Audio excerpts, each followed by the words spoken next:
सरकारें जब अलटेंगी, जब पलटेंगी, तो आप तमाम संस्थाओं को भी अलटते पलटते रहेंगे। आपके मर्जी के मुताबिक 3 साल के लिए, 5 साल के लिए जहाँ चेयरमैन हो गया रहने दीजिए, अलटने पलटने का असर संस्थाओं पर पड़ने मत दीजिए। क्या उर्दू जबान की शायरी आपको अच्छी नहीं लगती? हजरत जब शायर शेर कहते हैं तो जबान आपको अच्छी नहीं लगती? तो आप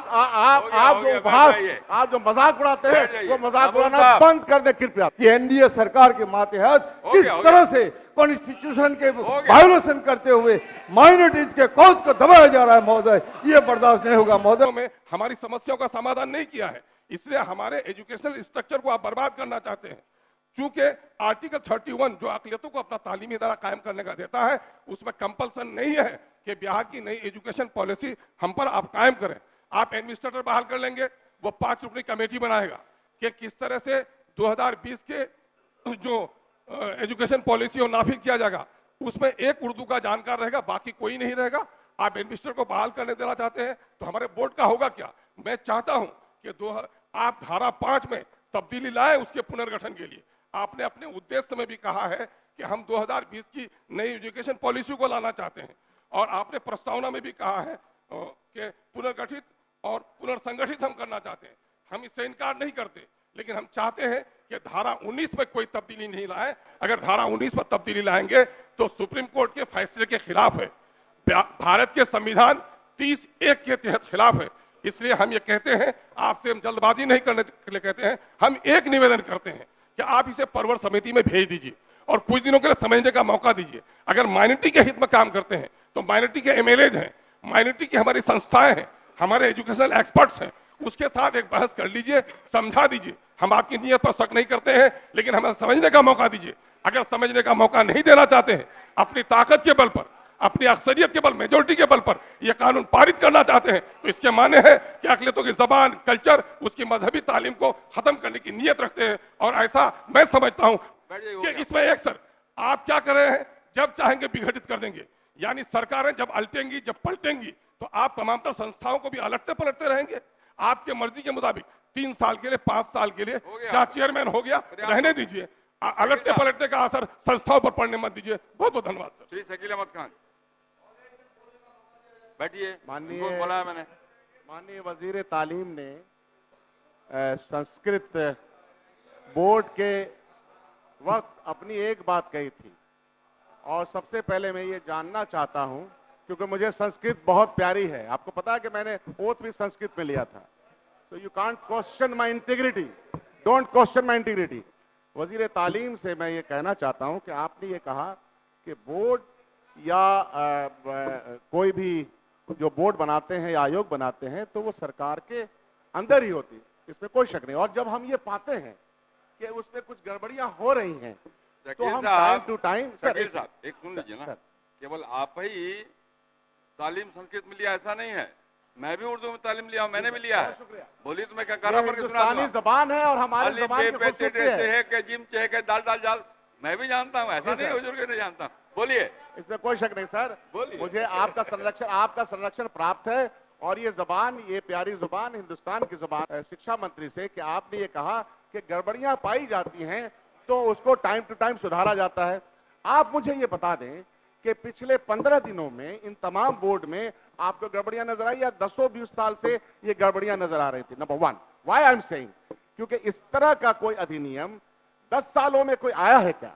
क्या आपने गड़बड़ियां नहीं देखी थी? मैं उस सेंटेंस का जवाब जानना चाहता हूं, नंबर 1। दूसरी बात है कि हमको ये मालूम है, और ये बात मालूम थी आईन बनाने वाले लोगों को, कि ऐसा वक्त भी आ सकता है, ऐसा वक्त भी आ सकता है कि कुछ लोग आईन की बहुत सारी बातों को नहीं मानेंगे।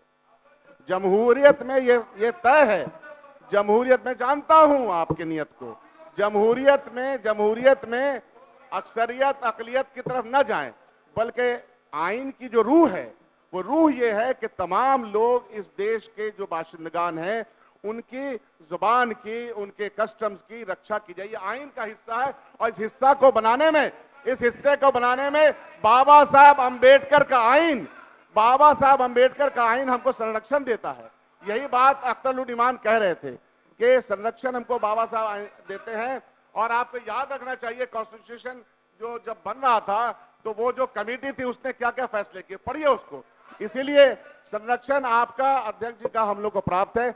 ये बात जहन में रख लेनी चाहिए कि जब तक हिंदुस्तान का ये आईन है तब तक उसके दिए गए हकूक के लिए हम चाहे जहां तक भी हो सके हम इत्तेहाद के साथ मुल्क के तमाम लोगों के साथ मिलकर के उस आईन को बचाने की कोशिश करेंगे। उसी जुमरे में जो बात अख्तर रहमान ने कही है कि आर्टिकल 31 के तहत जो हमारे मराहत दिए गए हैं, जो हमारे फोर फादर्स ने दिए हैं, उन लोगों ने इसलिए दिया था कि ऐसे हालात ना पैदा हो कि जहां आपकी जबान, आपके कल्चर, आपके कष्ट, और मुल्क तो हमारा विभिन्नताओं का है, इस विभिन्नताओं के मुल्क में ये आईन सबसे बड़ा हमारी पूंजी है, उसको बरकरार रखते हुए वो बात कही गई है। और उसका उपहास किस जहनियत से उड़ाया जा रहा है इस सदन में, उसका मजाक किस जहनियत से उड़ाया जा रहा है, सवाल यह है। और मैं जानता हूं कि आने वाले दिनों में उसका मजाक और उड़ाया जाएगा। लेकिन यकीन मानिए इस मुल्क के लोग जिन्होंने आजादी में अपने सर कटाए हैं तो इस आईन को बचाने में भी अपनी पूरी जद्दोजहद करेंगे।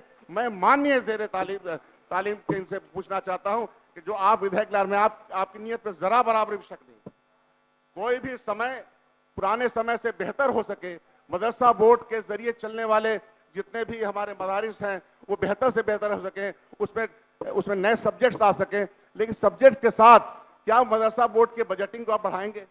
क्या मदरसा बोर्ड के को आप ये देंगे कि उसके अंदर बेहतर से बेहतर लोग आ सके? क्या नए सब्जेक्ट के साथ नए टीचर बढ़ाएंगे? ये बहुत सारी बातें चली आ रही हैं। अगर ये सब प्रावधान है तो वी मस्ट वेलकम यू। अगर ये प्रावधान इसमें नहीं है तो इसका वेलकम कैसे करें? इसीलिए उस पर एक बहस कर लेनी चाहिए और बहस के बाद हम लोगों को ये लाना चाहिए।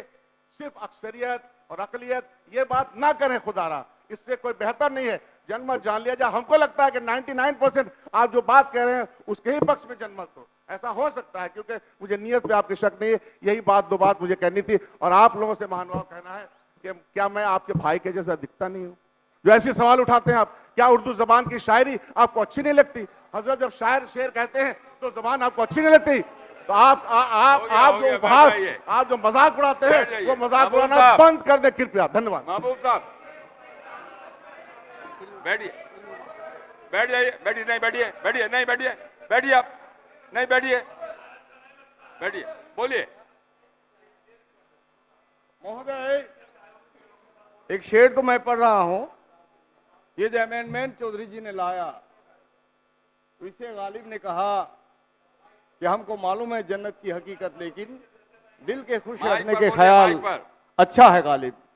महोदय, आर्टिकल 30 कॉन्स्टिट्यूशन का article 30(1) of the constitution, all minorities whether based on religion or language shall have the right to establish and administer the education institutions and other choice.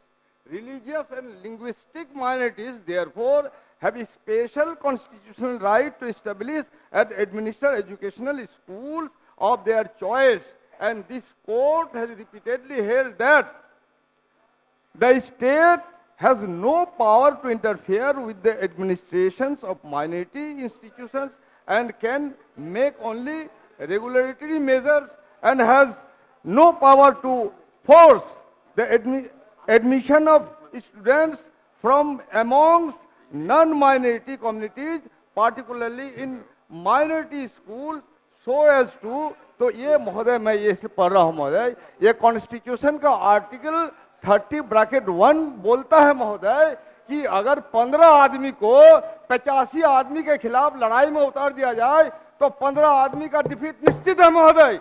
इसलिए हमारे कॉन्स्टिट्यूशन ने भाषा, धर्म, राइट, कस्टम्स को conserve करने के लिए, सुरक्षित करने के लिए महोदय हमारे विभूतियों ने, बाबा साहेब के अंबेडकर के नेतृत्व में ये अधिकार हमको दिया है महोदय। आपको अगर ऐतराज है कि मदरसा बोर्ड के फलाना मेंबर को, आरजेडी वाले को, माले वाले को नहीं रखना है महोदय, तो आप डायरेक्शन दे दीजिए। लेकिन उसकी जो अथॉरिटी थी, once it is held for 3 years, ये 3 साल का पीरियड का होता है महोदय। इसलिए इसकी ऑटोनॉमी को, ऑटोनोमस स्टेटस को महोदय बरकरार रखा जाए। बहाल रखा जाए। आप अगर मेजोरिटी के ताकत पर माइनॉरिटी के इश्यूज को दबाना चाहते हैं महोदय, तो ये कॉन्स्टिट्यूशन की हत्या है और कॉन्स्टिट्यूशन की हत्या की प्रक्रिया शुरू हो चुकी है भाजपा के नेतृत्व में माननीय मुख्यमंत्री के जरिए। इसलिए महोदय हम सदन का ध्यान आकृष्ट करते हुए हम चाहेंगे कि इसे परवर समिति में भेजा जाए, जनमत संग्रह के लिए भेजा जाए और माइनॉरिटी की भावनाओं को सम्मान किया जाए महोदय, माइनॉरिटी की भावनाओं को आहत नहीं किया जाए। और महोदय ये 5 बेंच का कॉन्स्टिट्यूशनल बेंच का महोदय सुप्रीम कोर्ट का आदेश है महोदय, ऑर्डर है, वर्डिक्ट है, it can never be violated महोदय। और इस तरह से स्टेट गवर्नमेंट बिहार कॉन्स्टिट्यूशन के बेंच का जो 5 बेंचेज है उसका वायोलेशन है महोदय। और ये हम लोग महोदय इसलिए हमारा दायित्व इस बात को रखने का और आपके माध्यम से सदन का भी ध्यान आकृष्ट करते हैं और बिहार की जनता का भी ध्यान आकृष्ट करते हैं कि एनडीए सरकार के मातहत किस तरह से कॉन्स्टिट्यूशन के वायोलेशन करते हुए माइनॉरिटीज के कॉज को दबाया जा रहा है महोदय, ये बर्दाश्त नहीं होगा महोदय। इसलिए इसको गौर किया जाए, परवर समिति में भेजा जाए महोदय, जनमत संग्रह के लिए भेजा जाए। बिहार यूट्यूब पर सब्सक्राइब और फेसबुक पर लाइक जरूर करें।